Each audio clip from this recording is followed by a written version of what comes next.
Bapak Ibu yang saya hormati, perkenalkan saya Ahmad Aris yang akan memandu jalannya webinar sesi pertama ini selama kurang lebih 100 menit ke depan. Jadi dalam webinar kali ini ada dua sesi.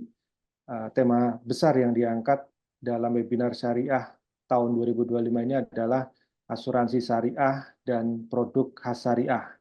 Saatnya diversifikasi produk, tanda tanya.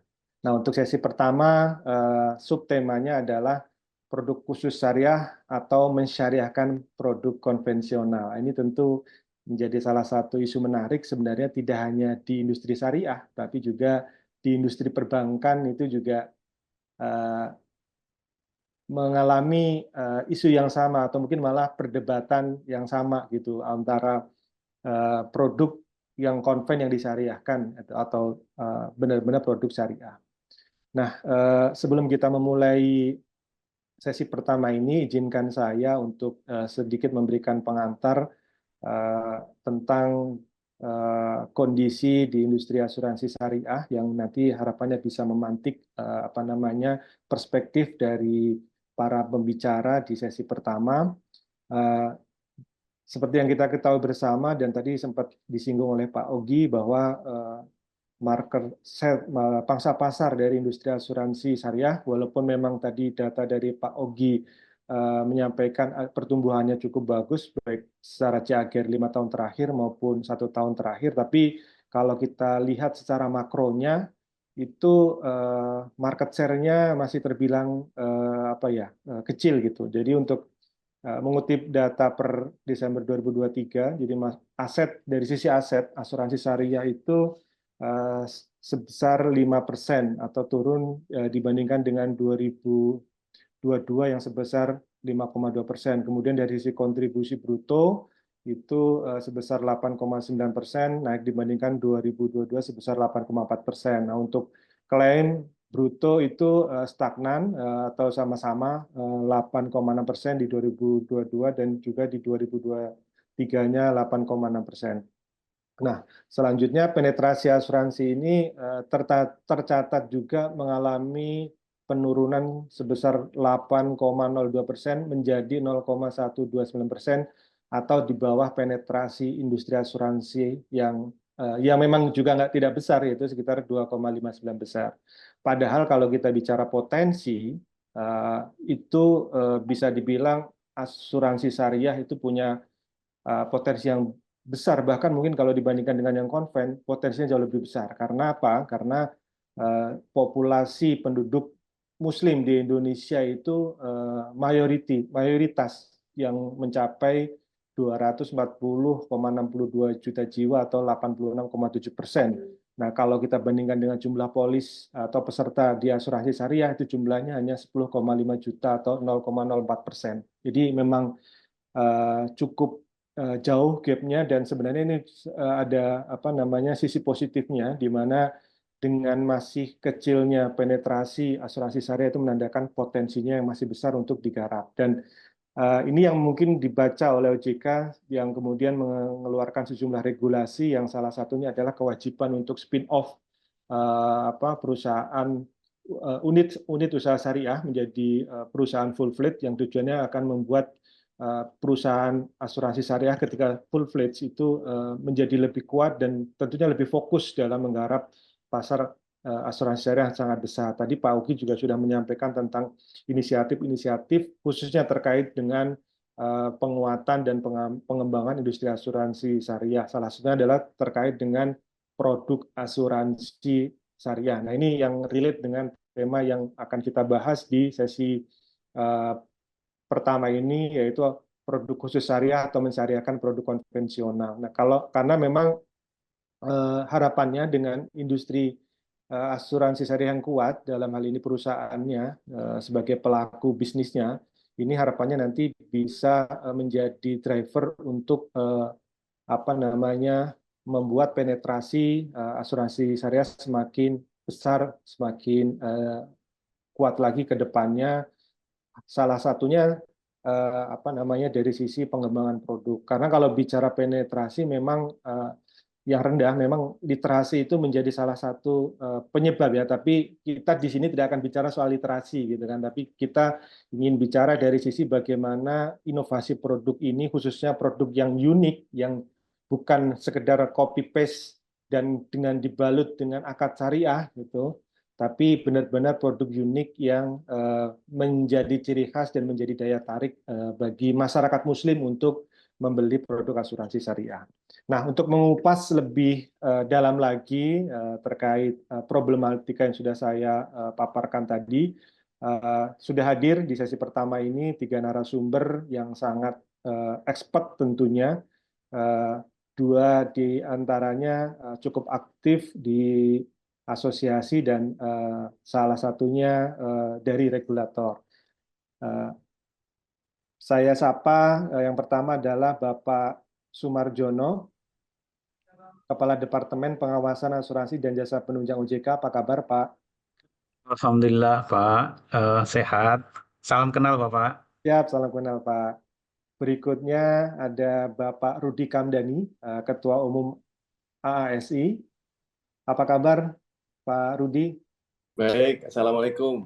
Waalaikumsalam warahmatullahi wabarakatuh. Nah, selanjutnya ada Bapak Tatang Nur Hidayat yang saat ini mendapat amanah sebagai Presiden Direktur Tugu Insurance.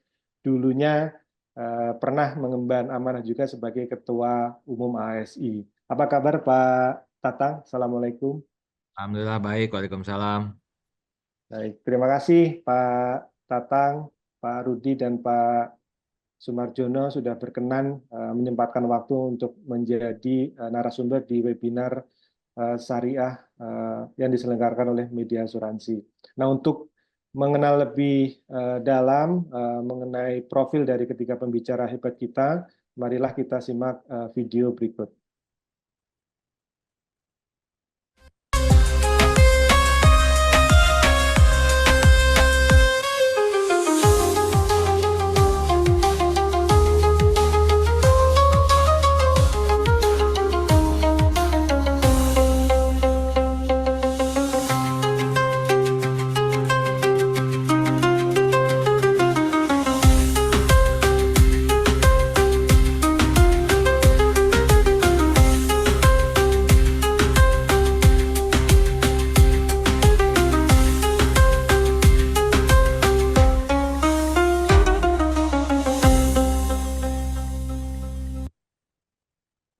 Baik, terima kasih. Sebelum kita mulai paparan dari ketiga narasumber kita, izinkan saya menyampaikan informasi. Yang pertama adalah sesi pertama ini nanti akan berakhir sekitar pukul 15.15 waktu Indonesia Barat. Yang kedua adalah masing-masing pembicara nanti mendapatkan waktu presentasi sekitar 15 menit. Lalu yang ketiga adalah setelah sesi pemaparan narasumber nanti akan kami buka sesi Q&A di mana pertanyaan Bapak Ibu bisa disampaikan melalui kolom Q&A. Nah, untuk pertanyaan juga tidak harus menunggu sesi presentasi ini selesai, tapi pertanyaan juga bisa nanti diketik atau disampaikan di sela-sela sesi presentasi berlangsung. Baik, Bapak Ibu sekalian, untuk kesempatan pertama saya undang Bapak Sumarjono untuk menyampaikan perspektifnya terkait dengan asuransi syariah dan produk khusus syariah atau mensyariahkan produk konvensional. Silakan Pak Sumarjono. Terima kasih Pak Ahmad Aris. Assalamualaikum warahmatullahi wabarakatuh. Tentu yang saya hormati Pak Ogi dan juga Pak Muharrar Jalil dan para pembicara maupun peserta semuanya. Terima kasih juga untuk perkenalannya. Mungkin karena kalau tidak salah saya mendapatkan 3 pertanyaan ini Pak Aris. Jadi namun perkembangan produk asuransi syariah, tapi kelihatannya tadi sudah dibahas oleh Pak Ogi maupun Pak Ahmad Aris sendiri ya. Betul bahwa sampai dengan 2024 jumlah industri asuransi syariah ini ada 57 pelaku industri Mungkin ini slide-nya menyusul, didominasi oleh unit syariah yang tadi disampaikan oleh Pak Ogi mencapai 40 unit syariah atau lebih dari 70% dari jumlah pelaku industri asuransi syariah. Tentu perkembangannya nanti kita akan lihat sampai dengan tahun 2026. Beberapa memang sudah kemudian melakukan spin-off di tahun lalu, kalau tidak salah ada 2. Tapi juga di tahun ini kami juga menerima juga yang memiliki unit syariah, kemudian mengalihkan portofolionya dan tidak mengkonversi ke full syariah. Kemudian tadi juga sudah disampaikan juga bahwa pertumbuhan aset ini memang masih tumbuh, masing-masing untuk asuransi jiwa syariah itu adalah 4,25%, kemudian untuk asuransi umum syariah itu adalah 11,79%, dan untuk reasuransi syariah tumbuh 5,67%. Nah, adapun pertumbuhan kontribusi ini ditopang oleh sektor asuransi jiwa syariah yang tumbuhnya memang cukup besar, yaitu 26,85%, dan untuk sektor asuransi umum dan asuransi syariah mengalami penurunan 1,33% dan 4,61%. Kemudian di Januari 2025 aset asuransi syariah ini mencapai 46,42 triliun, tumbuh 4,92% dibanding Januari 2024, namun turun sebesar 0,29% dibanding akhir tahun lalu atau year to date ya. Kemudian kontribusi bruto bulan Januari 2025 ini sebesar 2,6 triliun atau tumbuh sebesar 3,84% dibanding dengan Januari tahun lalu. Sedangkan klaim bruto bulan Januari 2025 ini adalah 2,52 triliun atau naik sebesar 36,10% dibandingkan Januari 2024. Nah, penurunan aset di Januari 2025 ini terutama disebabkan oleh penurunan aset asuransi jiwa syariah 0,62%, sedangkan untuk aset asuransi umum dan reasuransi tumbuh 0,04 dan 2,55%.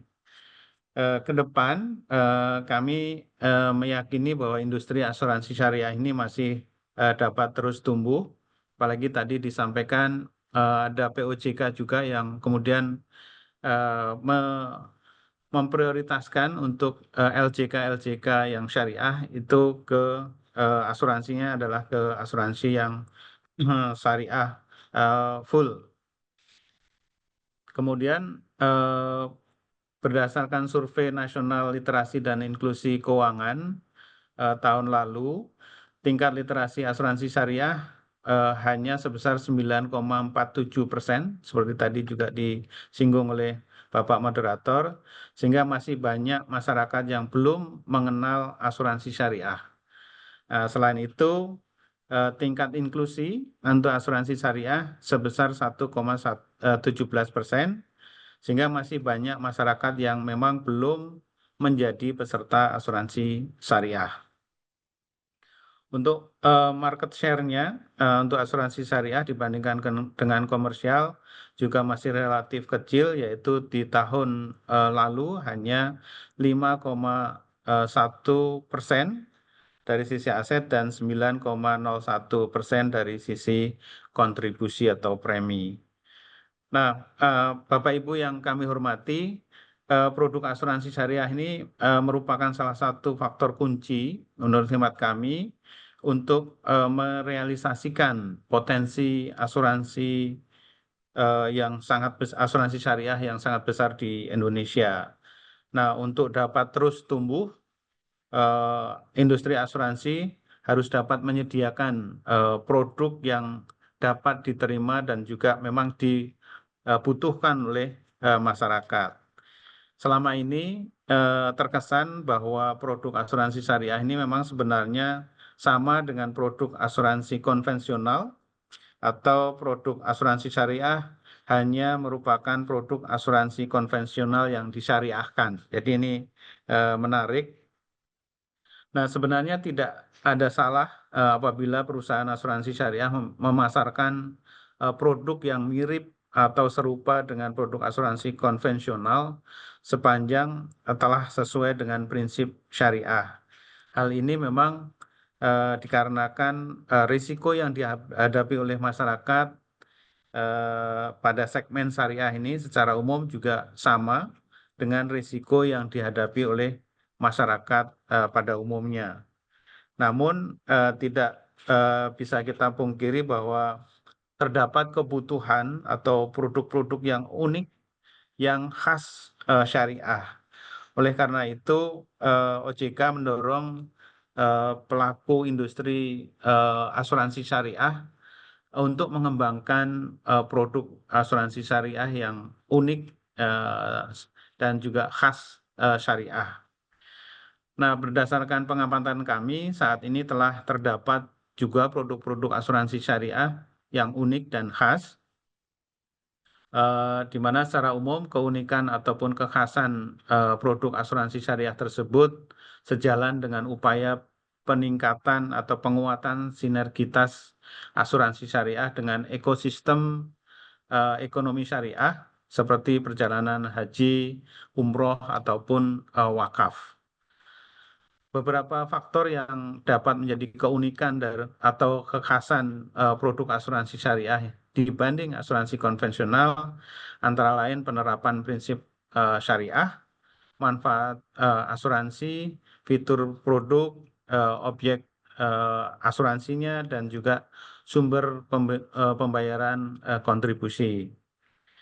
Untuk penerapan prinsip syariah, memang ini sekilas mungkin aspek ini dianggap bukan pembeda yang signifikan, sehingga memunculkan stigma bahwa asuransi syariah hanya merupakan produk asuransi konvensional yang disyariahkan. Namun, kalau kita lihat lebih dalam, penerapan prinsip syariah ini sebenarnya merupakan aspek yang paling penting karena akan menentukan apakah produk tersebut sejalan dengan syariah Islam, syariat Islam atau tidak. Penerapan prinsip syariah juga akan berdampak terhadap penerimaan oleh masyarakat dan juga perbedaan operasional yang harus diterapkan di internal perusahaan. Kemudian untuk fitur produk, saat ini terdapat beberapa produk asuransi syariah yang memiliki fitur khusus syariah. Salah satu fitur pada produk asuransi syariah yang cukup dikenal masyarakat yaitu adanya pemberian distribusi surplus underwriting kepada peserta. Selain itu, di industri juga telah berkembang beberapa fitur khas yang lain, misalnya pemberian opsi bagi pemegang polis untuk menggunakan manfaat asuransi untuk wakaf ataupun badal haji ataupun umroh apabila mereka atau peserta tersebut meninggal dunia. Selain itu juga terdapat produk asuransi dwiguna ataupun PAID yang nilai tunainya dapat digunakan untuk penyiapan biaya umroh ataupun haji.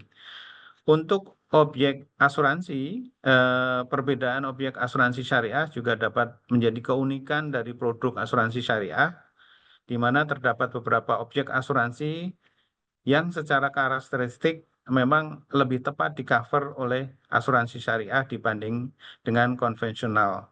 Seperti tadi disampaikan juga oleh Pak Ogi dalam speech-nya, di mana untuk LJK tentunya di sana ada gedung dan lain-lain yang tentunya itu diprioritaskan nanti di-cover oleh asuransi syariah. termasuk di dalamnya adalah untuk misalnya pondok pesantren, masjid, dan lain sebagainya. Juga ada keinginan juga tentunya nanti sebisa mungkin kita juga mendorong untuk lebih optimal dalam mengelola risiko, terutama kalau misalnya ada underlying-nya sukuk atau sukuk negara dan lain sebagainya, mungkin itu juga salah satu yang kemudian bisa di cover oleh asuransi syariah. Sementara untuk kontribusi, pembayaran kontribusi sesuai dengan peta jalan pengembangan dan penguatan perasuransian Indonesia 2023-2027, salah satu upaya pengembangan produk asuransi syariah adalah melalui integrasi asuransi syariah dengan dana sosial seperti infak ataupun sedekah.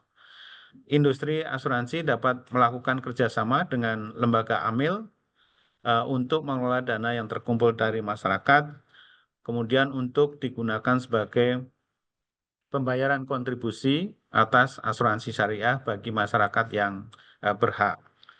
Tentu saya memberi apresiasi terhadap inisiatif tersebut dan terus mendorong agar pelaku industri dapat terus berinovasi dalam pengembangan produk yang unik dan khas syariah.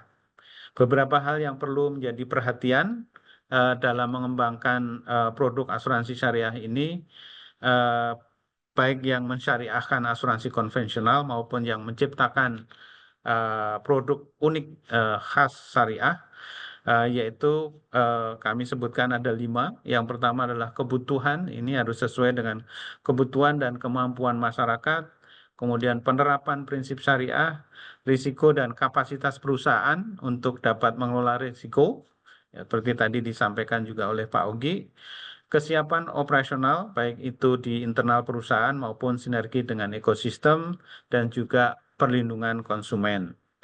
Kemudian dari 5 aspek tersebut, kami ingin menekankan pentingnya kesesuaian produk dengan kebutuhan masyarakat. Untuk dapat meningkatkan daya saing produk asuransi, tentu keunikan dan kekhasan produk asuransi syariah harus mampu memenuhi kebutuhan dan menjadi solusi bagi permasalahan yang dihadapi oleh masyarakat. Nah, permasalahan yang dihadapi masyarakat tersebut tidak hanya terkait dengan ketersediaan proteksi atas risiko tertentu, namun juga permasalahan akses terhadap produk asuransi syariah. Jadi, selain harus memahami risiko yang dihadapi oleh masyarakat, industri asuransi syariah juga harus dapat meningkatkan aksesibilitas produk asuransi syariah. Nah, untuk itu pelaku industri asuransi syariah juga dapat mengoptimalkan penggunaan dari teknologi informasi dalam proses bisnis. Digitalisasi dapat diterapkan dalam hal pemasaran, kemudian juga akseptasi, klaim maupun layanan yang lainnya. Nah, akselerasi digitalisasi ini diharapkan dapat meningkatkan akses dan pertumbuhan industri asuransi syariah. Nah, yang terakhir terkait dengan dukungan pengembangan produk asuransi khas syariah ini, tentu upaya pengembangan produk asuransi syariah memerlukan dukungan dari seluruh stakeholder dalam ekosistem perasuransian syariah, termasuk di dalamnya adalah perusahaan asuransi syariah, perusahaan reasuransi syariah, asosiasi, kemudian OJK, pemerintah, DSNM, MUI, saluran pemasaran, penyedia layanan pembayaran, IT provider, maupun lembaga riset. Dalam ekosistem syariah, kami memandang asosiasi ASI merupakan salah satu elemen penting yang dapat menjadi penggerak untuk pengembangan produk asuransi yang khas syariah. ASI dapat menginisiasi pengembangan produk standar. Jadi kalau misalnya ini Pak Rudi bisa menciptakan sebuah produk gitu ya, Kalau di bank itu ada Pak. Jadi misalnya simple ya, simpanan pelajar itu semua bank harus memasarkan itu. Nah, bagaimana dengan asuransi syariah? Apakah itu kemudian kita juga ciptakan sebuah produk standar, kemudian semua anggota dari ASI wajib untuk juga memasarkan itu. Kemudian pengembangan produk khas syariah tersebut juga dapat diawali dengan produk yang sederhana, namun sangat dibutuhkan oleh sebagian besar masyarakat sehingga sekaligus dapat menjadi sarana untuk mengenalkan asuransi syariah kepada masyarakat luas. Produk tersebut juga dapat menjadi model bagi pelaku industri dalam mengembangkan produk asuransi yang khas syariah. Nah, pemasaran produk tersebut juga dapat dilakukan dengan digital, seperti tadi kami sampaikan, agar mudah untuk diakses oleh masyarakat dan tentunya nanti akan meningkatkan customer experience peserta asuransi syariah. Ini juga saya sering nyinggung Pak, kalau waktu kami di Semarang itu ada BPR itu cukup banyak. Nah, tapi mereka tidak pernah menawarkan Pak kepada kami seperti apa sih produk-produknya. Nah, syariah ini juga demikian Pak. Sangat jarang saya masih mendapatkan agen-agen yang kemudian mau untuk datang, entah profilingnya saya nggak terlalu bagus atau seperti apa gitu ya. Nah, artinya apa? Bahwa apa namanya tenaga-tenaga pemasar itu juga belum semasif yang ada di konvensional. Dan tadi sudah disampaikan juga oleh Pak Ogi, kami mendorong ASI dan juga industri serta OJK untuk menciptakan ekosistem asuransi syariah untuk mendorong inovasi produk unik atau khas syariah ini dengan riset, seminar ya, atau capacity building, kemudian program literasi maupun program inklusi termasuk di dalamnya business matching dalam hal ini dan juga koordinasi dengan dan sinergi dengan berbagai pemangku kepentingan. Tentu sebagai regulator kami juga akan mendorong pengembangan produk khas syariah melalui pengaturan dan juga pengawasan yang ditunjukkan untuk menjaga agar inovasi dapat berjalan optimal dan tetap mengedepankan praktik bisnis yang sehat. Jadi nanti kalau ada POJK yang mendorong bahwa LJK syariah harus juga mengasuransikan propertinya dan lain sebagainya kepada asuransi syariah, kami akan melihat apakah LJK itu tunduk atau tidak, Pak. Nah, termasuk dalam hal ini seperti itu. Jadi sekali lagi kami akan terus mendorong untuk pengembangan ini dan diharapkan semua stakeholder yang ada di dalam ekosistem inovasi produk asuransi syariah ini bisa menjalankan fungsinya masing-masing sehingga kita bisa terus mengembangkan asuransi syariah di Indonesia secara baik. Mungkin itu Pak Ahmad Aris yang bisa kami share. Tentunya kami senang apabila nanti ada pertanyaan-pertanyaan kepada kami. Demikian kami kembalikan kepada Bapak. Assalamualaikum warahmatullahi wabarakatuh. Waalaikumsalam. Baik, terima kasih Pak Sumarjono. Cukup menarik pemaparan yang Bapak sampaikan.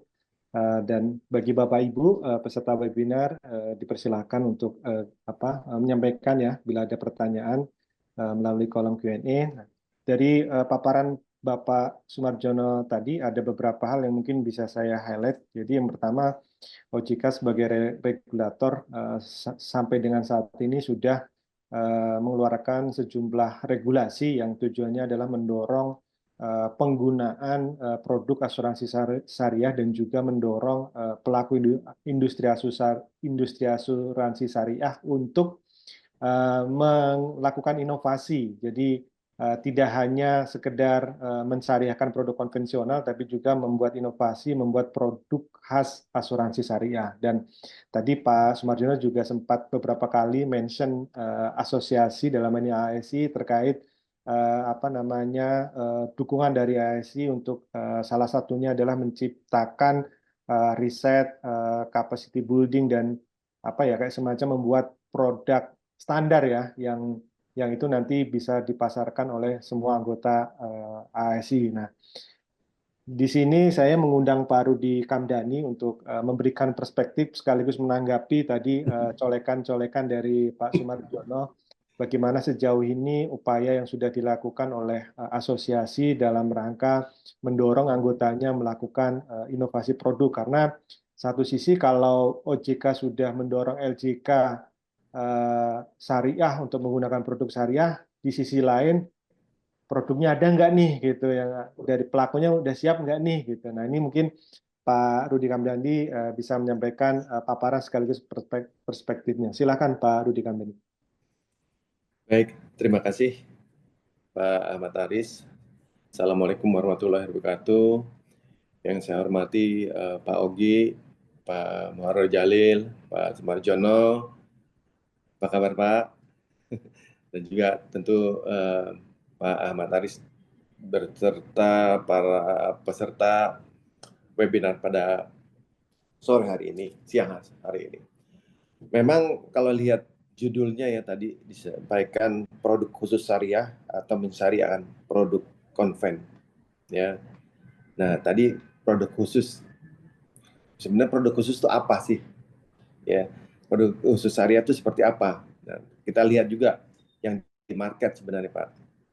Yang terjadi adalah banyak sebenarnya produk yang ada di market itu ya memang rata-rata memang produk konven yang disyariahkan.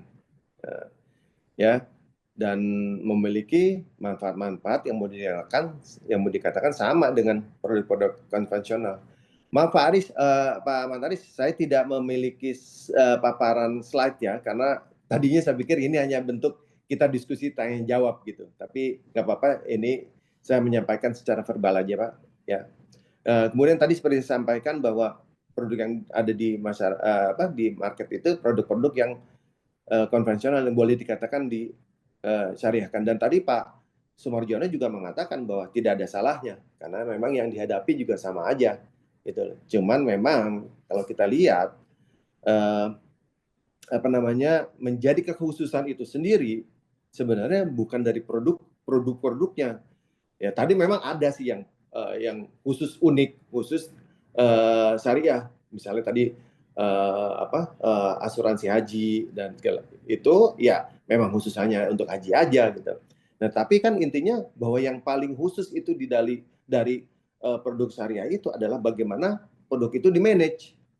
Nah ini yang kita perlu tekankan juga, dan itu tadi Pak Sumarjono sudah mengatakan juga itu poin yang paling penting, yaitu terkait dengan akad-akadnya, terkait juga dengan yang namanya prinsip tolong-menolongnya, kemudian juga pengelolaannya dalam hal tidak ada perjudian, tidak ada gharar, dan juga ada pemberian service underwriting, dan juga kalau ada dan tabarunya berkurang atau kurang untuk membayar kewajiban, maka harus kewajiban dari si pengelola untuk memberikan accord ya. Nah, itu yang perlu kita tekankan di situ. Tapi apa produk khusus itu yang gimana ya itu yang perlu juga kalau memang dikatakan produk khusus. Tapi buat kami melihatnya, saya melihatnya bahwa yang perlu ditekankan di sini adalah ya bagaimana produk itu dikelola dan konsep dari asuransi syariah itu. Karena mungkin kita lihat ya, kalau kita bicara masalah penetrasi, tadi Bapak katakan juga masih rendah. Nah, kita coba Pak untuk pemasaran produk asuransi di Aceh. Ya, itu kan harus syariah juga. Tetapi kenyataannya tidak seperti yang diharapkan juga. Jadi yang perlu ditekankan di sini ya, apa nih yang perlu kita lakukan? Apakah memang benar-benar yang namanya produk khusus syariah itu atau produk konven yang disyariahkan? Nah, itu yang menjadi tanda tanya juga buat kita. Tapi sekali lagi, buat saya yang paling utama adalah perlu diperkenalkan konsepnya dulu, konsep asuransi syariah itu. Kemudian juga cara pengelolaannya.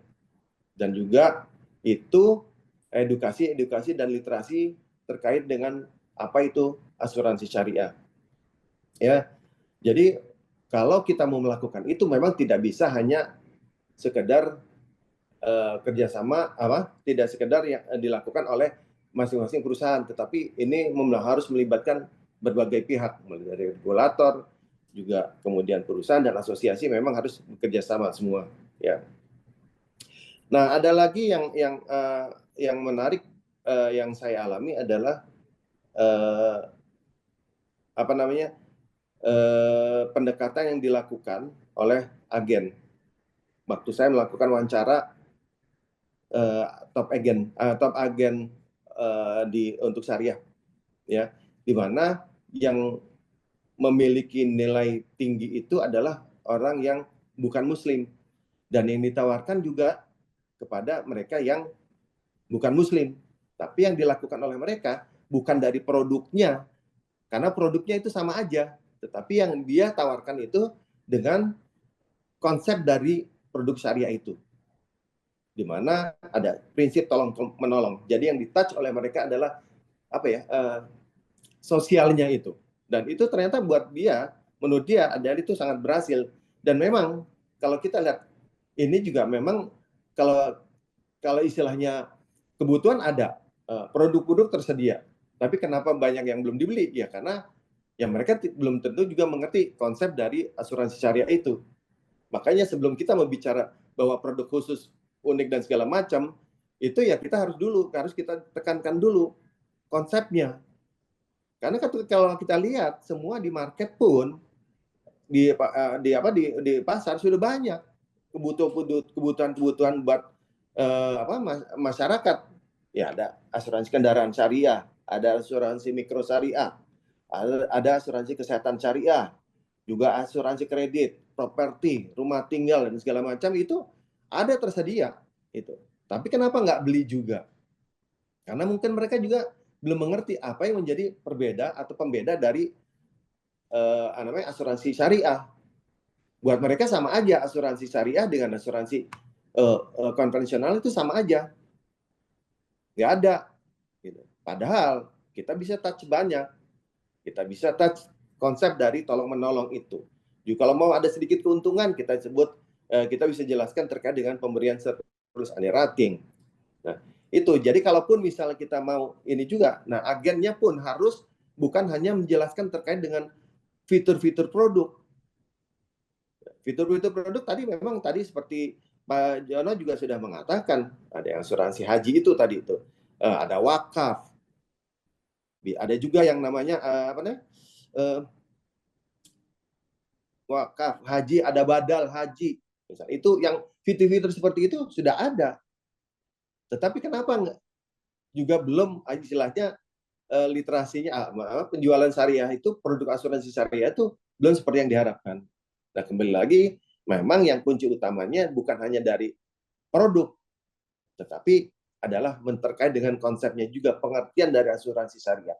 Kita bayangkan aja tadi, yang konvensional aja masih rendah juga, apalagi misalnya terkait dengan apa itu konsep asuransi syariah. Jadi yang menurut saya yang perlu kita lakukan adalah melakukan selain produk juga, di mana produk juga ada terkait dengan distribusinya juga ya literasinya itu harus dilakukan secara berkesinambungan, bukan hanya sepotong-sepotong. Kalau kita mau melakukan satu literasi berkesinambungan, ya tiap bulan tuh harus dilakukan secara kontinu. Dan ini melibatkan perusahaan-perusahaan itu yang bisa kita lakukan. Dan beberapa tahun terakhir juga memang kan asosiasi dan anggota asosiasi juga ikut serta dengan OJK dan melakukan misalnya kuliah umum di universitas di daerah untuk memperkenalkan asuransi syariah ini. Gitu.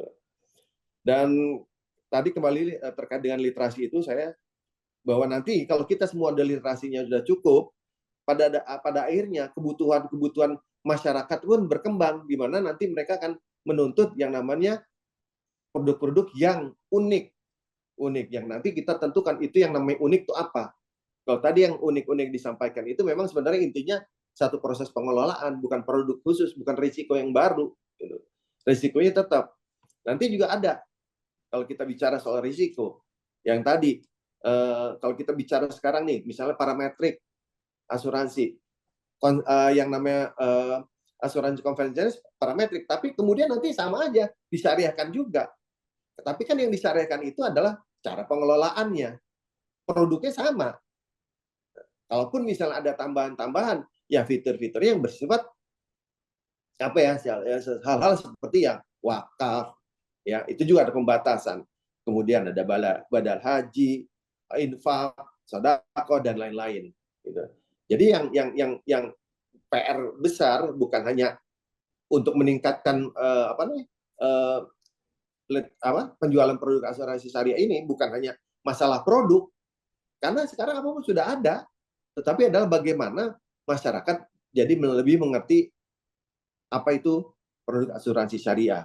Gitu. Mungkin dari saya itu dulu, Pak, nggak terlalu banyak. Tadi karena Pak Jono juga sudah berbicara banyak mengenai itu, juga tadi paparan Pak Ogi juga sudah cukup jelas.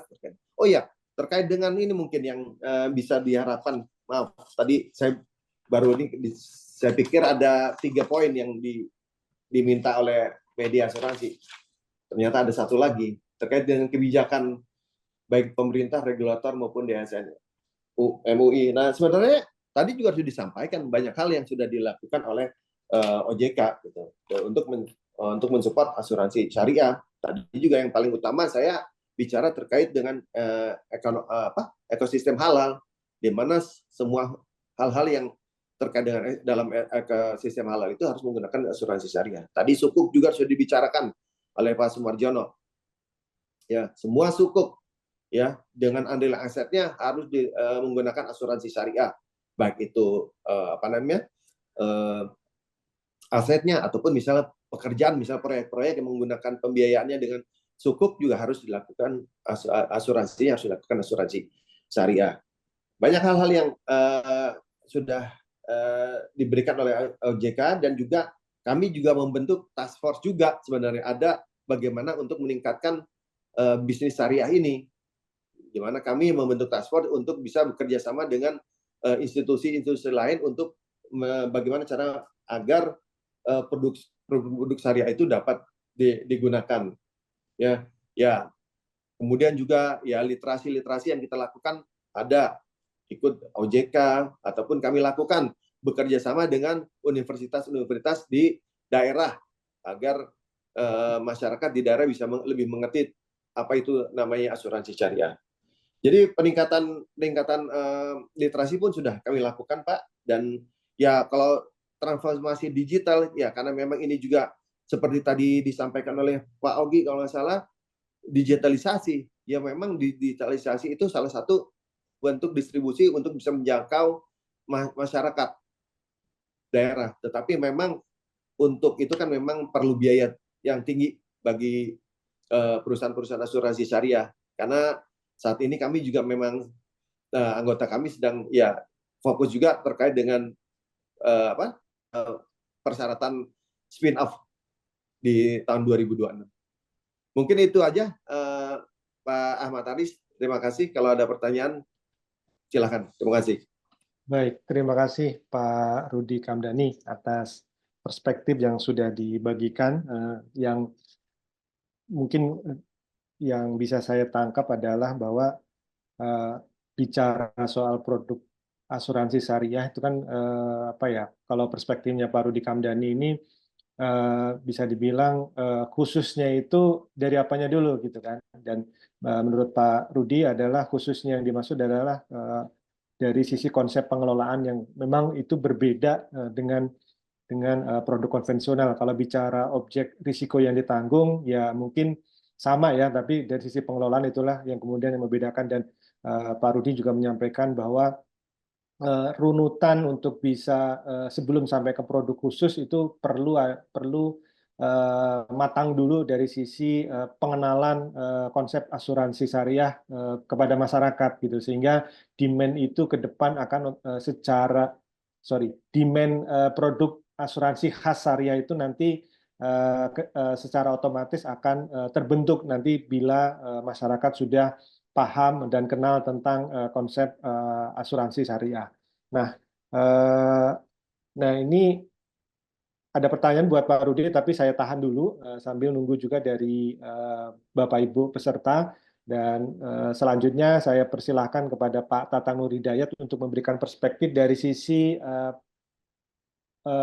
perusahaan asuransi Convens yang menjalankan atau punya unit usaha syariah dan mungkin rencana untuk spin off. Nah, ini sejauh ini bagaimana yang sudah dilakukan dari sisi pengembangan produk? Apakah ada inovasi-inovasi untuk menciptakan produk khas syariah?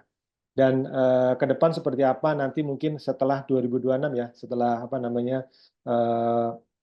kewajiban untuk spin off-nya. Saya persilakan Pak Tatang untuk menyampaikan presentasinya.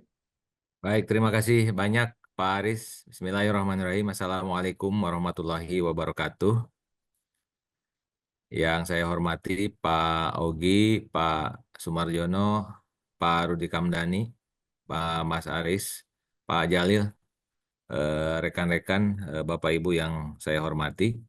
Terima kasih. Ini tema yang sangat menarik ya, yang webinar kali ini dari media asuransi ini cukup menggelitik dan provokatif ya. Judulnya menggelagar khas media gitu ya. Baik, mohon izin ditampilkan materinya, Bapak Ibu. Baik, tahun ini alhamdulillah Tugu Insurance sedang dalam tahap finalisasi untuk spin-off unit usaha syariah.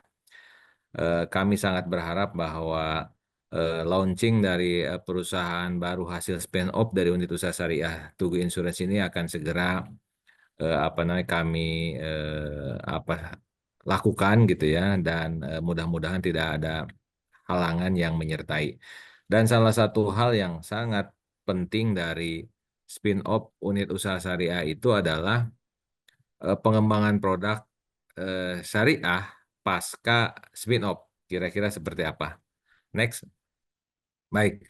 Jadi beberapa hal dalam konteks pengembangan produk, terutama pasca spin-off. Jadi nanti perusahaan syariah yang hasil spin-off ini tentu akan membawa produk-produk legacy dari unit usaha syariah yang nanti juga akan dibawa ke perusahaan baru. Kemudian juga tentu kami sangat berharap bahwa perusahaan syariah baru nanti bisa merevamp produk-produk legacy tersebut maupun juga mengembangkan produk-produk baru yang akan memberikan sumbangsi positif terhadap performance perusahaan.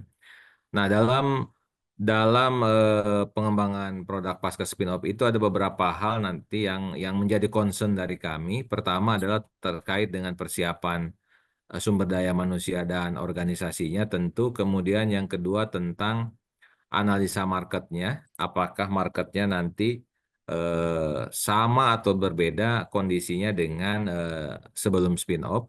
Kemudian yang ketiga tentu inovasi produknya sendiri itu akan lari ke arah mana pengembangan atau inovasi produknya sesuai dengan pertanyaan tadi materi kita kali ini. Apakah memang akan membuat produk-produk yang khas atau juga tadi mengkonversi lah gitu ya, atau mensyariahkan, bukan ini ya, bukan menjadikan produk konven syariah tapi mensyariahkan produk-produk konven gitu ya. Dan sebetulnya kalau tadi di judul ya, produk syariah sendiri sebetulnya kan sebuah perbedaan dari produk konvensional yang ada gitu ya. Kemudian yang selanjutnya keempat tentu juga nanti akan disesuaikan dengan marketing dan promotionnya seperti apa, karena pasti akan beda ketika masih unit dengan sudah spin-off. Kemudian tentu harus diperhatikan juga produk life cycle-nya sehingga akan selalu relevan dengan kebutuhan customer. Next. Nah, yang satu hal yang paling penting adalah persiapan sumber daya manusia. Ada dua hal yang menjadi sangat krusial dalam pengembangan produk syariah pasca spin-off itu.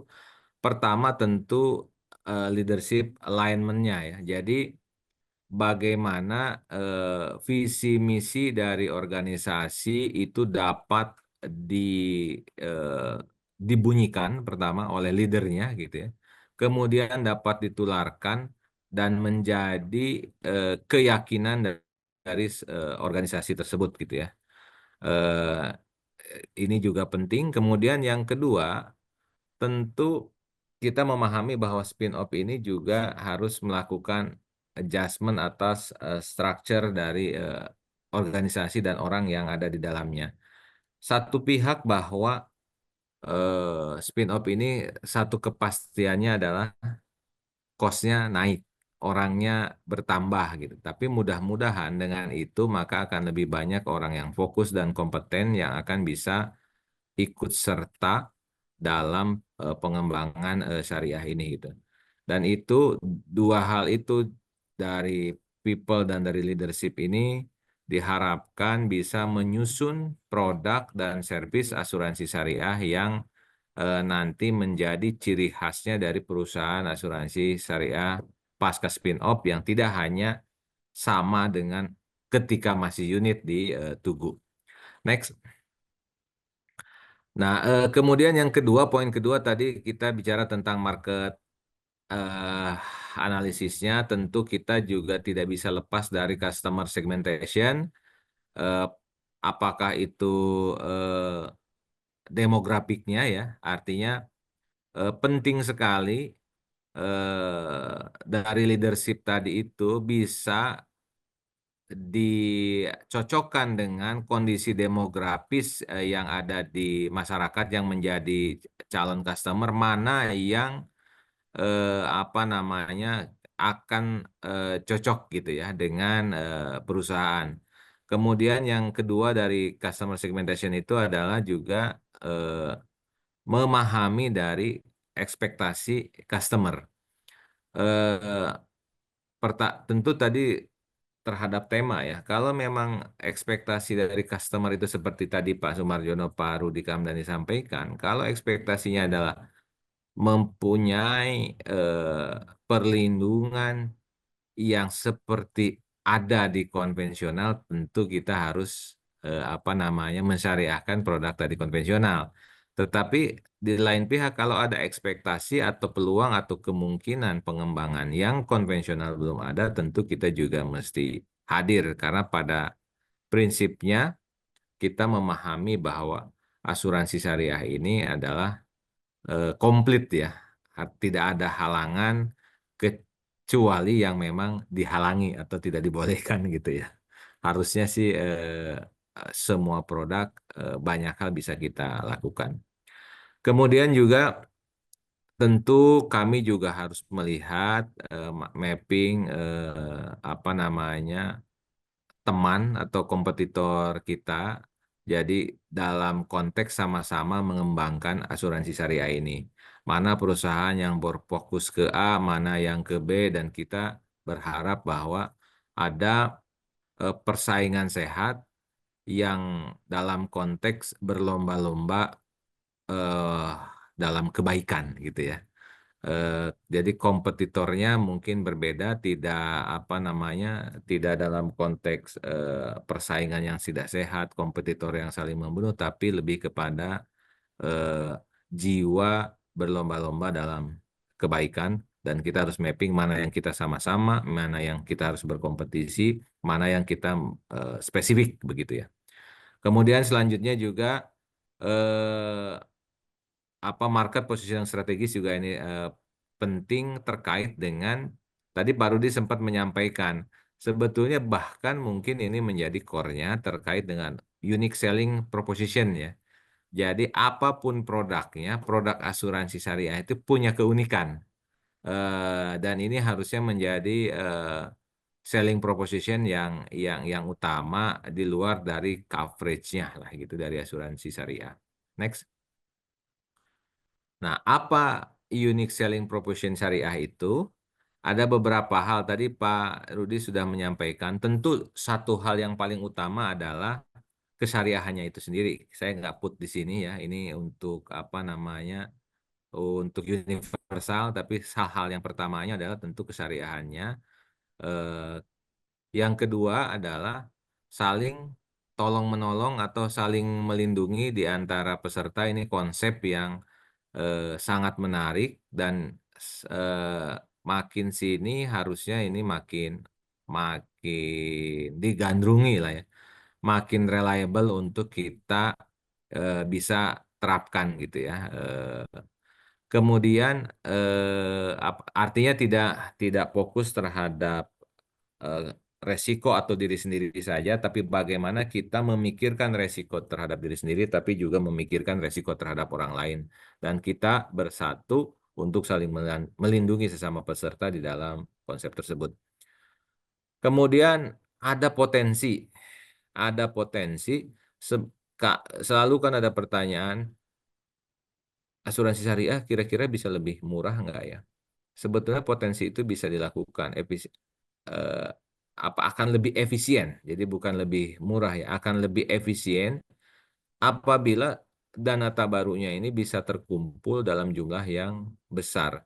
Jadi dua dana ini, satu pihak dana perusahaan yang sehat, ekuitasnya akan tinggi, membuat efisiensi pengelolaan di dalam perusahaan, tapi di lain pihak kalau dana tabarunya juga bisa besar, bisa efisien, maka ada sebagian resiko itu akan dikelola oleh hasil pengelolaan dana tabarunya itu sendiri, sehingga iurannya menjadi lebih sederhana. Kita harapkan semoga suatu saat nanti hal ini bisa tercapai ya gitu. Jadi penumpukan atas surplus underwriting dana tabaru ini menghasilkan eh, apa namanya pool fund dana tabaru yang besar gitu.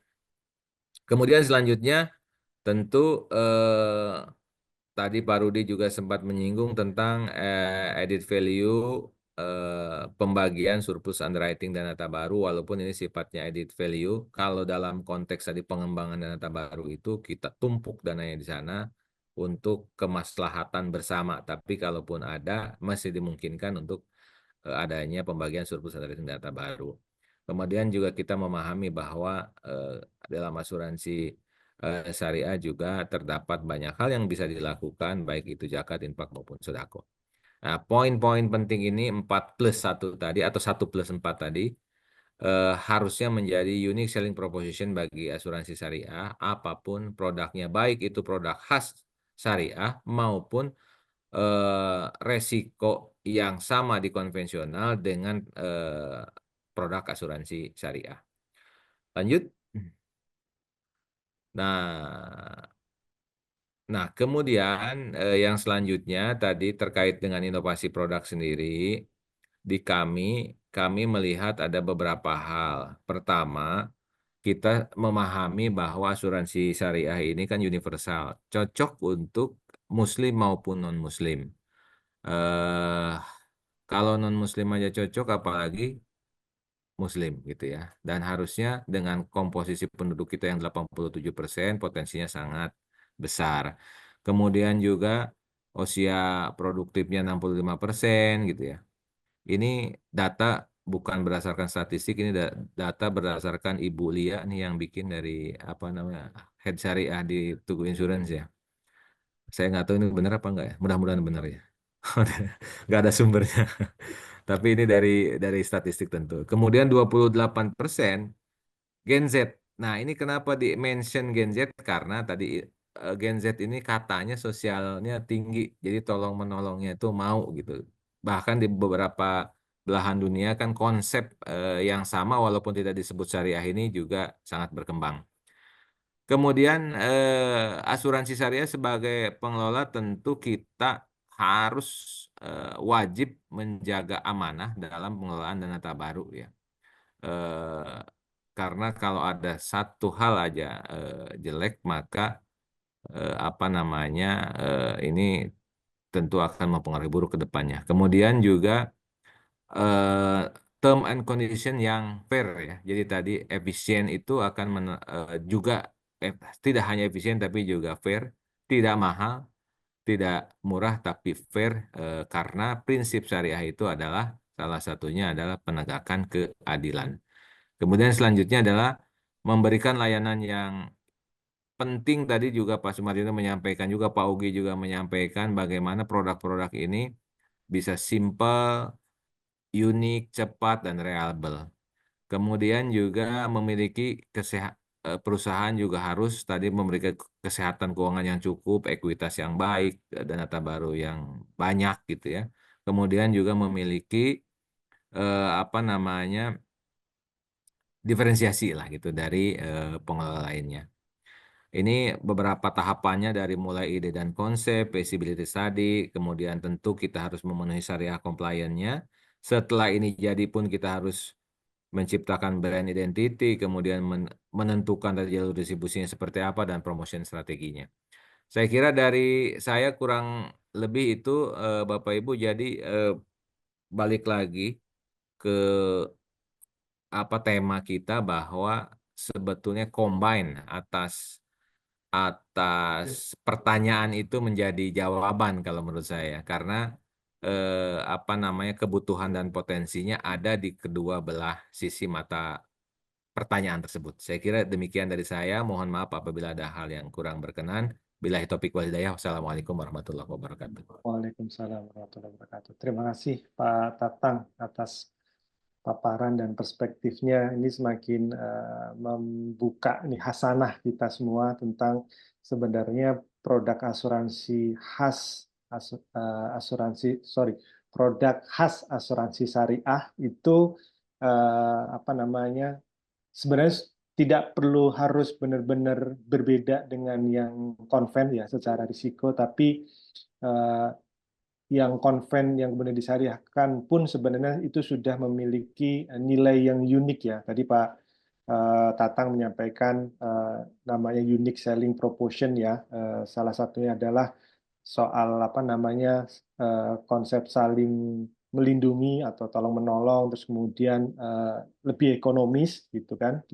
Lalu juga punya added value dan tentunya juga mengcover produk-produk yang memang hanya bisa di-cover oleh produk asuransi syariah seperti zakat, infak, dan sodako, seperti haji, umroh gitu, dan mungkin jenis-jenis aktivitas atau kegiatan lain atau muamalah lain di agama Islam yang hanya bisa di-cover oleh produk asuransi syariah. Jadi intinya adalah bukan soal khasnya sebenarnya, tapi lebih bagaimana unique selling proportion-nya ya Pak Tatang ya. Dan kalau bicara khas dan tidak khas itu juga kembali lagi kepada calon nasabah. Mereka butuhnya apa gitu. Kalau memang butuhnya risiko-risiko yang memang sama yang ada di konvensional, tapi mereka mau yang secara prinsip syariah, maka produk yang ditawarkan adalah produk konven yang disyariahkan. Tapi kalau ada kebutuhan lain yang itu memang khas produk asuransi syariah, maka dari pelaku siap untuk kemudian mendevelop atau memenuhi kebutuhan dari calon nasabah tersebut. Baik, terima kasih sekali lagi kepada Pak Sumarjono, Pak Rudi Kamdani, dan Pak Tatang yang sudah menyampaikan perspektifnya. Nah, sekarang kita masuk pada sesi tanya jawab. Nah, di room chat saya lihat, di room Q&A saya lihat belum ada yang menyampaikan pertanyaan. Ini Bapak Ibu silahkan dipersilahkan untuk menyampaikan pertanyaannya untuk membuat ini clear dan terang benderang bahwa sebenarnya perlu nggak nih gitu kan kita hanya semata-mata develop unique produk asuransi syariah atau cukup dengan produk yang ada tapi dengan tadi strategi unique selling proportion yang seperti yang disampaikan oleh Pak Tatang. Nah, Sambil menunggu pertanyaan dari audiens, izinkan saya Pak Sumarjono, Pak Rudi, Pak Tatang untuk mengajukan pertanyaan karena ini satu pertanyaan mungkin akan saya tujukan kepada ketiga narasumber karena mungkin perspektifnya akan berbeda ya saat menjawab. Jadi pertanyaan saya adalah disampaikan tadi oleh Pak Ogi bahwa regulator dalam hal ini OJK sudah mengeluarkan peraturan yang salah satu poinnya adalah meminta LJK syariah untuk memprioritaskan, ya bahasanya adalah memprioritaskan penggunaan asuransi syariah gitu untuk menanggung risikonya. Nah, pertanyaan saya Pak Sumarjono, kenapa tidak langsung diwajibkan Pak ya? Karena kan kalau kita bicara hukum Islam kan biasanya adalah halal haram atau makruh Pak. Kalau yang misalkan nanti akhirnya nggak diwajibkan, khawatir nanti ada gaduh-gaduh juga itu dari LJK syariah gitu Pak. Nah, nanti saya izin Pak Sumarjono untuk menjawab dari perspektif regulator dan kemudian nanti dari Pak Rudi Kamdari dari perspektif asosiasi, kira-kira perlu nggak nih ditegaskan, diwajibkan gitu kan penggunaan jasa asuransi syariah, dan juga nanti Pak Tatang selaku pelaku perusahaan asuransi yang nantinya targetnya akan men-spin off unit usaha syariahnya. Saya persilakan kepada Pak Sumarjono untuk menjawab terlebih dahulu. Baik, terima kasih Pak Ahmad Aris. Ya, ini menarik Pak pertanyaannya karena kok nggak ada kata-kata wajib gitu ya. Ini kan jadi sunnah tapi muakkad ya Pak ya. Jadi ya. Nah, betul Pak. Itu memang disengaja seperti itu Pak. Karena kami menyadari bahwa kapasitas yang ada yang dimiliki oleh perusahaan-perusahaan asuransi syariah itu ataupun reasuransi syariah eh, sekarang ini belum mungkin ya Pak ya belum betul-betul cukup lah Pak gitu. Nah ini yang kemudian kami selaku regulator mengaturnya memang memprioritaskan. Namun Pak, seperti tadi kami sampaikan, kami juga akan melakukan semacam ini ya pada saat kami audit ya kita tanyakan lah Pak, kenapa kalau misalnya ini dilempar ke perusahaan asuransi konvensional misalnya. Nah, yang kebetulan misalnya ini satu grup ya, misalnya gitu ya Pak ya. Nah, ini kami akan tanyakan ini karena ini kan POJK-nya sudah sangat jelas prioritaskan untuk ke sana. Tetapi kami tidak menggunakan kata wajib karena kami menyadari bahwa saat ini mungkin kapasitasnya belum cukup, Pak, untuk bisa menampung semua risiko, apalagi kalau kita nanti sampai kepada yang besar-besar gitu ya, Pak ya. Itu mungkin perlu apa ya, masih ada eh, apa kalau kepepetnya itu Pak, kalau di ini ya. Nah, daruratnya itu ada. Darurat, Pak. Jadi daruratnya itu masih ada gitu. Jadi masih ada ke tempat yang lain. Kalau kemudian kita tutup, ini sementara industrinya belum siap. Nah, ini menjadi masalah. Tapi saya yakin ini Pak Rudi dan Pak Tatang serta Bapak Ibu sekalian di industri juga akan menyiapkan. Ini kapasitas bukan hanya ini ya Pak, modal saja, tapi juga dari sisi keahlian ya Pak ya, itu SDM dan lain sebagainya, itu juga menjadi hal yang penting yang kami terus juga akan pantau Pak. Mungkin itu Pak Ahmad Aris.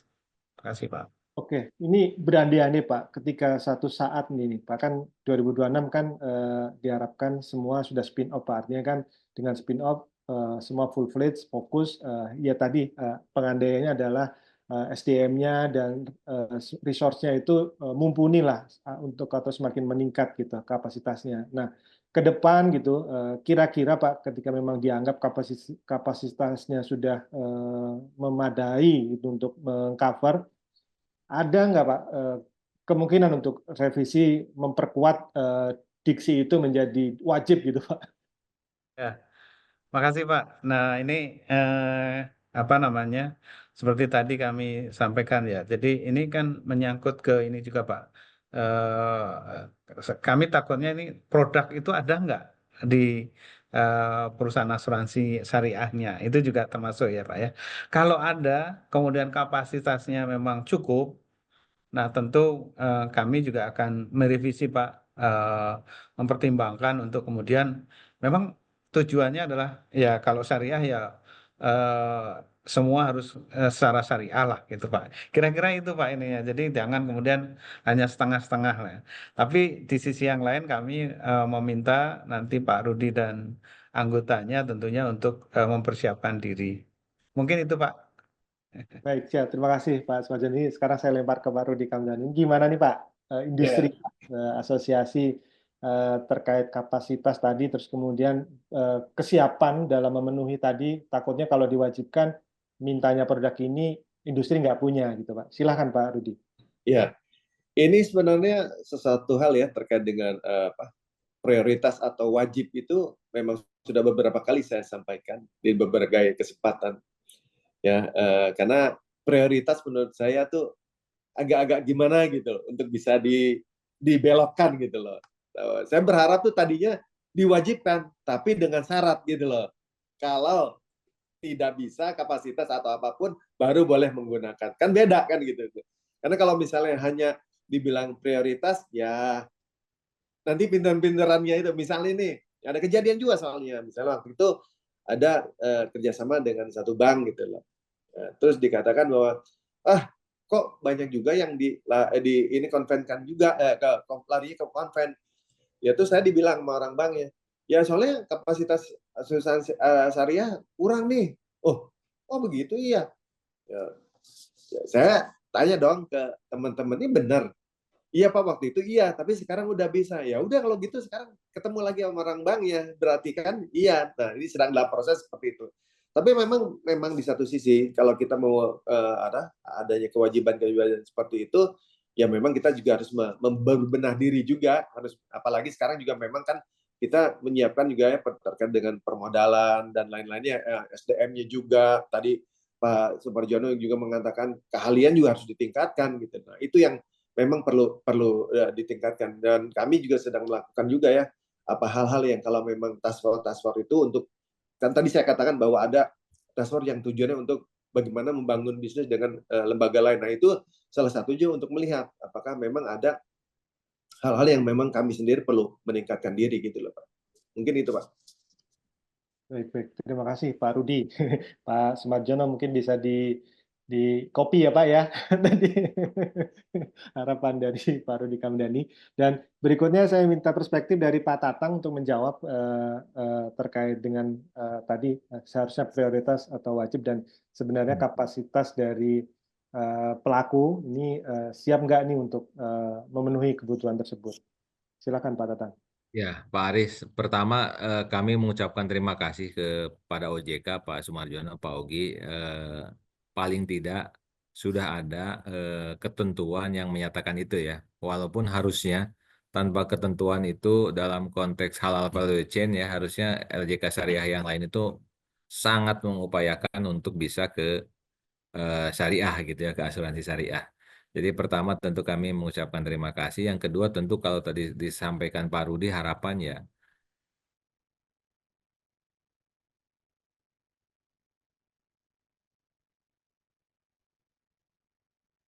Pak Tatang hilang ya, lagging ya, atau saya doang? Iya, sepertinya Pak.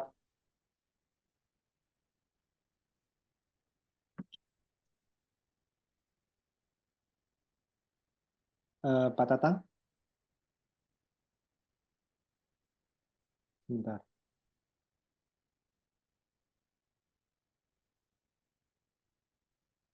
Ya, mungkin jaringan dari Pak Tatang ya.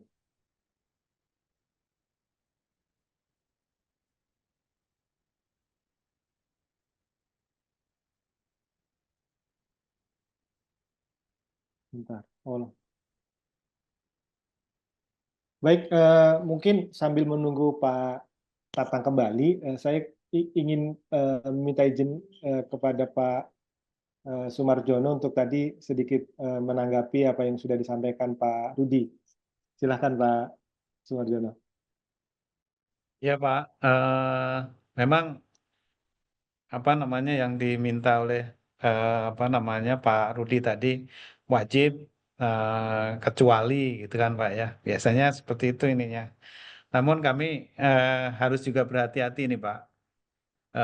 Mewajibkan ke LJK memang ini aturan ininya kan harus mungkin umum ya Pak ya di OJK secara keseluruhan karena di situ ada bank, ada yang lain-lain lah, cukup banyak lah gitu ya, yang syariah itu. Nah kami juga memang ini nanti kami akan juga kalau pada saatnya rekan-rekan di industri sudah menyiapkan diri dengan baik, kapasitas sudah mencukupi dan lain sebagainya, tentunya akan berbeda, Pak. Kami akan menjelaskan kepada pengawas perbankan, pengawas pasar modal dan lain sebagainya. Loh, sekarang ini sudah oke, ini kapasitasnya sudah cukup, keahliannya juga sudah cukup. Nah, sekarang saatnya semua harus kafah lah gitu ya. Semua kalau mau syariah ya halal ya semuanya, jangan hanya separuh saja gitu Pak. Jadi proses ke sana tentu kami akan lakukan Pak. Namun demikian tentu kami akan melihat perkembangan di industri tentunya. Mungkin itu Pak Ahmad Haris. Baik, terima kasih Pak Sumarjono. Pak Tatang sudah bergabung, izin Pak Tatang, apakah sudah bisa melanjutkan? Halo Pak Tatang.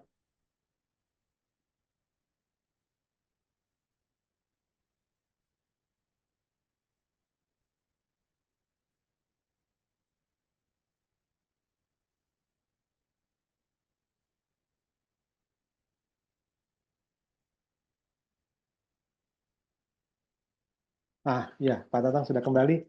Silakan Pak Tatang untuk dilanjutkan. Mohon maaf, Pak. Ya, Ya. mohon maaf tadi apa namanya HP laptop saya tiba-tiba mati. Ya, tadi Pak, pertama kami mengucapkan terima kasih, mengapresiasi, walaupun kami berharap tadi ada peningkatan dari apa namanya dari sunnah muakkad tadi menjadi wajib ya, tapi juga memang ini menjadi PR juga bagi kami ya di industri bagaimana kami menyiapkan karena walau bagaimanapun memang ada beberapa hal yang kita juga harus apa namanya harus perbaiki ya. Sebagai contoh, misalkan kalau kita di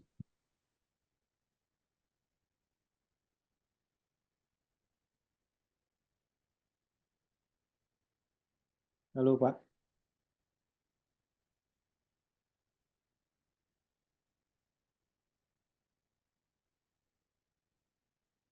Ini lagi ya.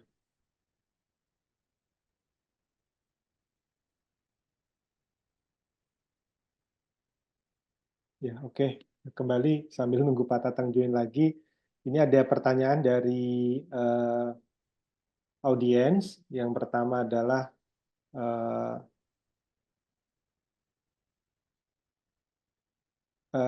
pertanyaan adalah meluncurkan produk khas syariah juga membutuhkan dukungan reasuransi syariah atau retakaful. Apakah memungkinkan hanya dengan dukungan reasuransi lokal kita bisa meluncurkan produk tersebut?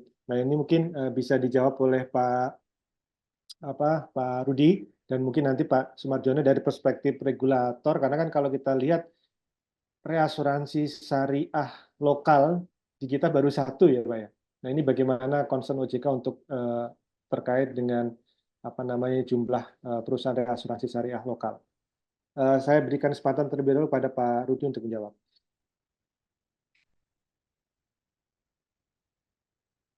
Ya, kalau ini kan produk itu kan memang harus mendapatkan dukungan reas ada retakaful. Jadi sepanjang memang kapasitasnya ada ya sebenarnya ya boleh-boleh aja gitu loh.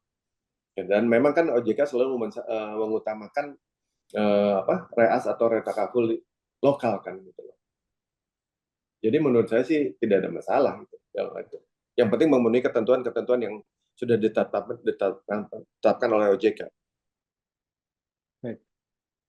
Nah, terkait jumlah perusahaan reasuransi syariah yang sehingga saat ini baru satu perusahaan, gimana Pak? Nah, ya memang itu tantangan sekali sebenarnya. Juga memang kan ya memang kita tahulah apa yang terjadi gitu. Tapi memang itu merupakan satu hal yang udah saatnya kita juga berbenah diri. Maksudnya dari teman-teman di reasuransi atau retakapul, Pak. Oke, terima kasih Pak Rudi. Berikutnya Pak Sumarjono, saya persilakan Pak untuk merespon Pak. Ya, sebenarnya sama Pak dengan Pak Rudi Kamdani tadi. Intinya memang kalau di regulasi kami tentunya diutamakan harus ke lokal dulu Pak. Nah, lokal ini kan sebenarnya sekarang ini ada yang sudah penuh, tapi juga ada yang masih unit Pak. Nah, ini diharapkan penuh dulu dipenuhi dulu kalau kapasitas yang ada di dalam negeri. Kemudian kalau tidak muat, tentunya baru ke luar negeri. Harapannya seperti itu, Pak. Jadi jangan langsung ke luar negeri. Itu yang kita juga harus protect juga industri yang ada di dalam negeri. Mungkin itu, Pak. Terima kasih, Pak. Pak, mungkin ada bocoran halus Pak terkait pasca 2026 ketentuan spin-off itu, kira-kira jumlah perusahaan reasuransi syariah full fledged-nya akan nambah atau enggak Pak? Eh, Kalau tidak salah akan nambah 2, Pak. Dua, jadi nanti akan Ya, jadi 3 Pak ya? ya, iya. Tapi ya kita lihat perkembangannya nanti. Siap, siap. Baik, terima kasih Pak Sumarjono. Baik, ini Itu tadi saya sampaikan harus berbenah diri juga kita. Iya. Siap, siap. Baik, ini saya lihat Pak Tatang sudah join lagi. Saya persilakan Pak Tatang untuk melanjutkan jawabannya, Pak. Ya, apa namanya? Tadi saya jadi lupa ini ya jawaban. Tapi ya tadi Pak, prinsipnya tambahan terakhirnya memang seperti pertanyaan tadi, bahwa kenyataannya jangankan kita meminta semua LJK lain harus ke syariah, memang harus ada yang diperbaiki di kita. Salah satunya tadi kapasitas reasuransi di kita juga masih ada beberapa yang kurang lah gitu ya.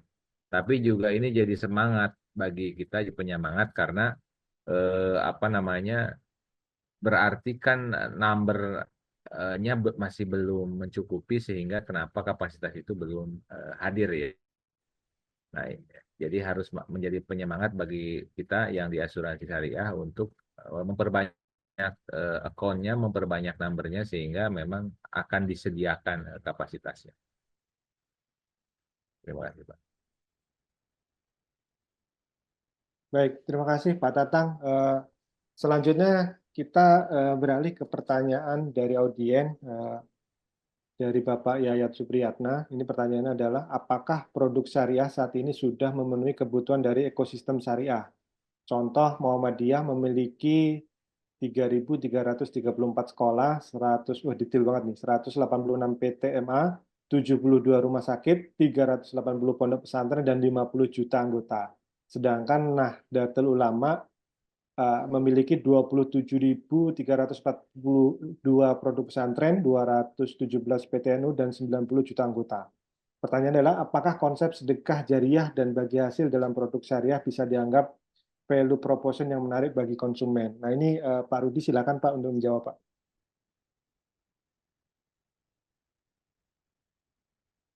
Ini pertanyaannya yang mana, yang nomor 2 atau nomor 1 tuh?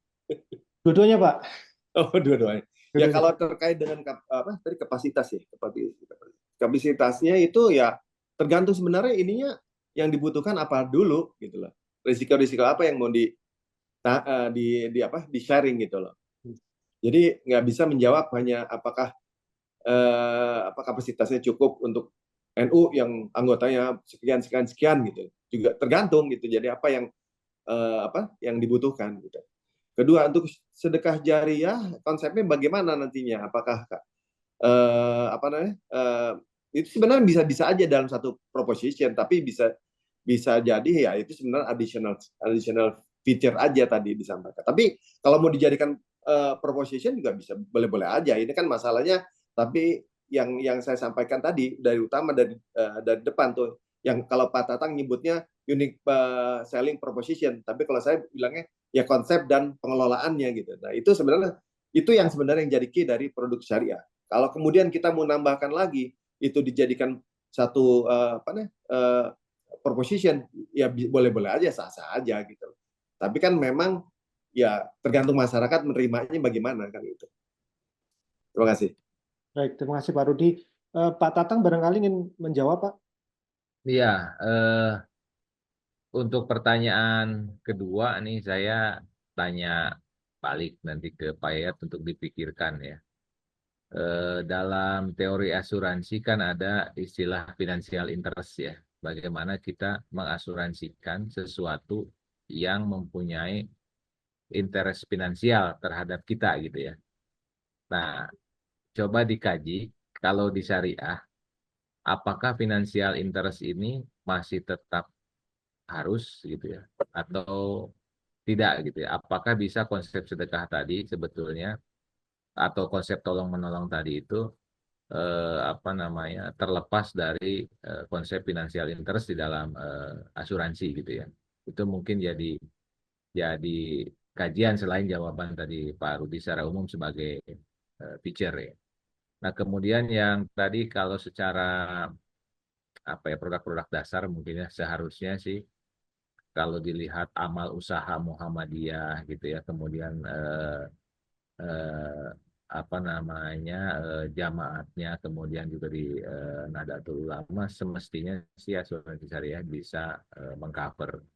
Tinggal tadi mungkin kalau pengembangan usahanya dari jamaat itu punya usaha apa saja mungkin tidak, tapi di core-nya belum tentu, maksudnya bukan mungkin tidak. Belum tentu, tapi kalau di core-nya, kalau kita lihat amal usaha Muhammadiyah itu ada rumah sakit, ada apa namanya, ada universitas, sekolah dan lain sebagainya, mestinya sih bisa kita cover lah gitu ya. Eh, nah nanti nggak tahu juga karena ormas kan sekarang bisa kelola tambang kan. Nah nanti tambangnya tambang apa? Kalau misalkan ormas punya tambang ya, tambang apa bisa nggak kita cover gitu ya, Pak ya. Terima kasih. Baik, terima kasih Pak Tatang atas responnya. Dan ini ada satu lagi pertanyaan dari ini akunnya ASI ya. Jadi pertanyaannya adalah hampir semua perusahaan mungkin maksudnya perusahaan asuransi syariah menaikkan iuran tabaruk di saat rasio klaim tinggi, tapi tidak pernah menurunkan jika kondisi tabaruk atau RBC-nya itu sedang bagus atau tinggi gitu. Jadi mungkin hampir sama di perbankan kalau BI rate lagi tinggi itu bunga kreditnya langsung dinaikkan tinggi, tapi begitu BI rate turunnya lama gitu kan. Jadi nah ini respon dari Pak Rudi, Pak Tatang, nanti mungkin OJK bisa juga merespon ya, artinya kan sebagai regulator mungkin bisa mengingatkan kepada pelaku bahwa ini udah waktunya turun loh gitu, atau seperti apa. Saya persilakan Pak Rudi untuk menjawab terlebih dahulu, Pak. Udah masuk Pak ini Pak. Ya, ya memang dalam arti begini, kalau kita iuran tabaruk rasio klaim tinggi, memang kita meningkatkan iuran tabaruk. Tapi kalau kondisi tabaruk punya apa? Tapi dibilang kalau kalau RBC-nya udah tinggi, dana tabaruknya tidak pernah turun gitu, Pak. Ya, kan memang kita tidak begitu saja menurunkan. Jadi bukan kayak misalnya, oh sekarang lagi tinggi, nah kita terus ya harus nurunin, nggak begitu kan, itu ada proses dan banyak aspek yang harus dikalkulasi, dan juga ini tergantung dari appetite dari masing-masing perusahaan juga dong gitu loh, untuk apa namanya mengkalkulasi nantinya untuk future obligation-nya juga bagaimana, itu kan nggak semudah itulah, tidak semudah menurunkan atau menaikkan angka gitu loh, tapi ada proses dan masing-masing ada appetite-nya juga gitu loh, itu yang perlu diperhatikan. Dan saya tidak bisa mengatakan ini setiap perusahaan sama, ya kembali lagi pada risk appetite-nya juga gitu. Itu sih. Baik, terima kasih Pak Rudi. Nah, Pak Tatang bagaimana Pak meresponnya Pak? Apakah ditunggu seperti itu atau tidak gitu Pak?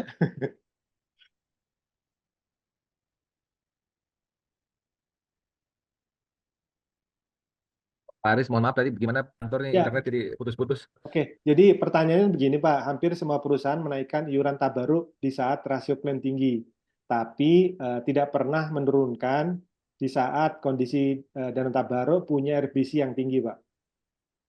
Nah ini ditunggu seperti apa Saya pertama.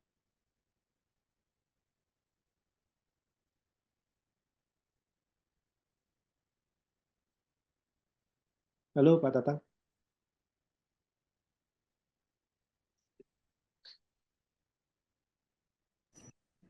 Pak Tatang mesti off cam aja kali supaya nggak putus-putus Ya, ya. itu sudah off cam Pak. Kemudian yang kedua, halo Pak, Ya, halo jelasnya Pak, silakan kedengeran? Pak. Ya, Silakan Pak. jadi pertama bahwa kecukupan dana tabaru itu harus mencukupi gitu ya, jangan sampai kurang. Nah, naik tingkat lagi, apa namanya? Tentu kalau kita tadi tolong menolong kan lebih baik kalau kita tuh menolong, jangan ditolong gitu ya, kalau bisa gitu ya. Maka selain cukup harusnya sih surplus kalau bisa gitu ya. Nah, tapi juga ada itu buat dari segi customer lah ya, dari segi peserta.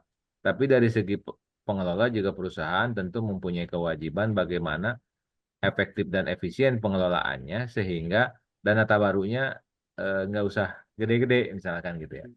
Nah, dalam konteks itu perimbangan itulah yang nanti menentukan apakah memang dana tabaru ini bisa eh, bisa diturunkan atau harus dinaikkan gitu ya.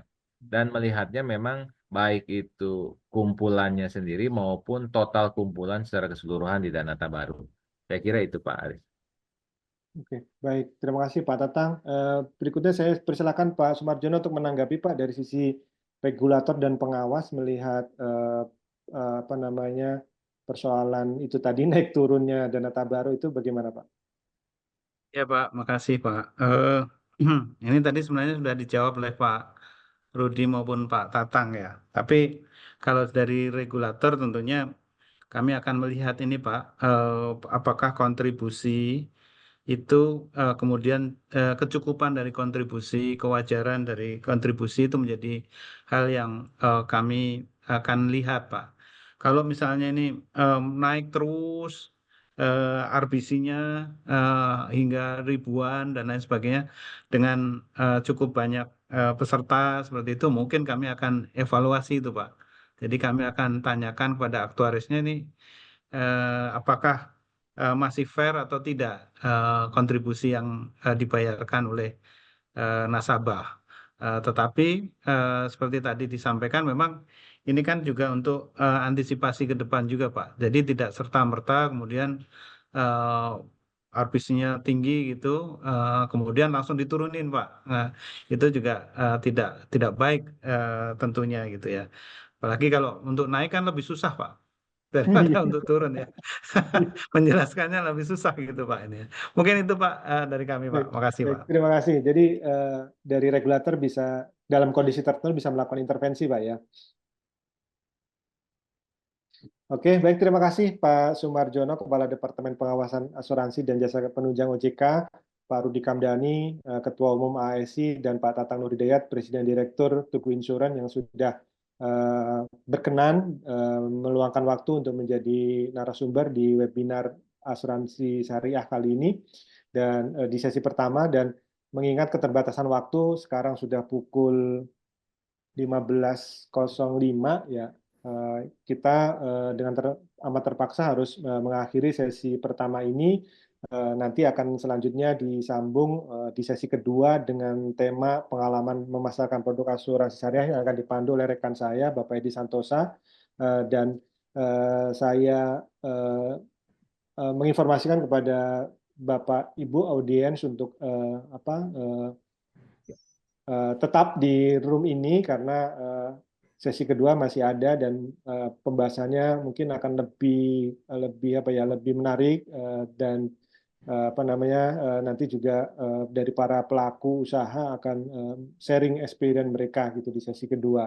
Sekali lagi saya mengucapkan terima kasih yang sebesar-besarnya kepada Bapak Sumarjono, Bapak Rudi Kamdani, Pak Tatang Nuridayat, dan semua hadirin atau audien yang sudah berpartisipasi di sesi pertama ini. Saya Ahmad Haris selaku moderator, mohon maaf apabila ada